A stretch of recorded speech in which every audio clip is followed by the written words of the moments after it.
नमस्कार दोस्तों। आज के वीडियो में हम जानेंगे निर्जला एकादशी व्रत या भीमसेन एकादशी कब मनाई जाएगी। पूजा विधि संपूर्ण जानकारी आपको इस वीडियो में मिलने वाली है। तो वीडियो को करते हैं स्टार्ट। निर्जला एकादशी, जैसे नाम से ही आपको पता चलता है, निर्जला एकादशी। इस एकादशी के व्रत में आपको अन्न जल ग्रहण बिल्कुल भी नहीं करना चाहिए। यह एकादशी साल के ज्येष्ठ मास के शुक्ल पक्ष की एकादशी को रखा जाता है। यह व्रत सभी एकादशी में से सबसे कठिन एकादशी का व्रत माना जाता है। इन एकादशी के नियमों का पालन आपको करना चाहिए ताकि आपको पूर्ण फल की प्राप्ति हो।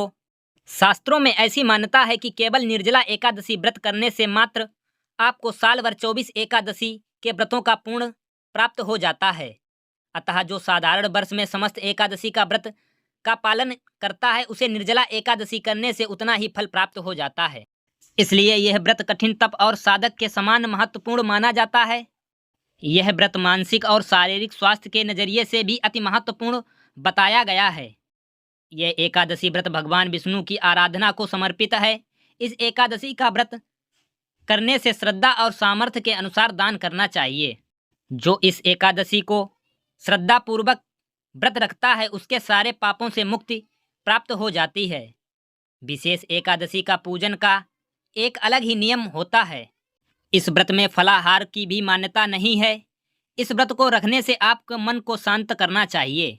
किसी के प्रति बुराई का विचार आपके मन में नहीं होना चाहिए और तीखे बोलने से भी आपको दिन भर बचना चाहिए। और इस दिन कम बोलना चाहिए, हो सके तो मौन ही रहना चाहिए। दिन में सोने से बचें। इस दिन व्रत में ब्रह्मचर्य का पालन करना चाहिए। शारीरिक इच्छाओं पर नियंत्रण रखना चाहिए। इस दिन भगवान विष्णु की पूजा अर्चना, कीर्तन, भजन, कथा सुनना अति आवश्यक बताया गया है। इसके साथ ही स्थिति में आप रात में जागरण भी कर सकते हैं।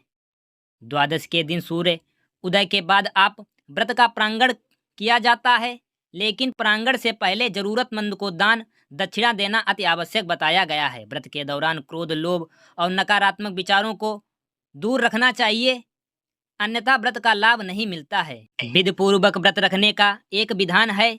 श्रद्धालु प्रातः काल सूर्य उदय के समय स्नान के बाद भगवान विष्णु की पूजा अर्चना कर निर्जला एकादशी व्रत का संकल्प लें।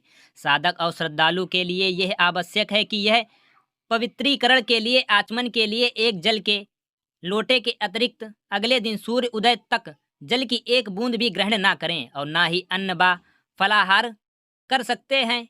इसके बाद अगले दिन द्वादश के तिथि स्नान करने के बाद पुनः भगवान विष्णु की पूजा करें और जल से भरा हुआ लोटा लेकर आप भगवान विष्णु को भेंट करें। इसके बाद ही आप अन्न या जल ग्रहण कर सकते हैं। अब हम जान लेते हैं हिंदू पंचांग के अनुसार एकादशी तिथि की शुरुआत 6 जून को अर्धरात्रि में 2:15 पर हो जाएगी और अगले दिन 7 जून 4:47 पर समाप्ति होगी। उदया तिथि के अनुसार 6 जून को ही निर्जला एकादशी व्रत मनाया जाएगा। निर्जला एकादशी का पारण का समय 7 जून को दोपहर 1:44 से लेकर 4:31 तक रहने वाला है। अब हम जान लेते हैं पूजा विधि। निर्जला एकादशी के एक दिन सुबह उठकर आप सूर्य देव को अर्घ दें। इसके बाद पीले वस्त्र धारण करें और भगवान विष्णु की पूजा करें। व्रत का संकल्प लें। भगवान विष्णु को पीले फूल, पंचामृत, तुलसी दल अर्पित करें। साथ ही भगवान विष्णु और माता लक्ष्मी के मंत्रों का जाप करें। व्रत का संकल्प लेने के बाद अगले दिन सूर्य उदय तक आप जल की एक भी बूंद ग्रहण ना करें। अन्न जल सभी प्रकार के फल भी त्याग दें। अगले दिन यानी द्वादश के दिन आप स्नान करके भगवान श्री हरि का पूजन करने के बाद अन्न जल ग्रहण कर सकते हैं। अब हम जान लेते हैं निर्जला एकादशी का महत्व। निर्जला एकादशी पर बिना जल ग्रहण किए भगवान विष्णु की उपासना का विधान है। ये थी निर्जला एकादशी से संबंधित जानकारी। अगर आपको जानकारी अच्छी लगे तो वीडियो को लाइक करें, चैनल को सब्सक्राइब करें और दोस्तों के साथ शेयर करें। थैंक यू, धन्यवाद।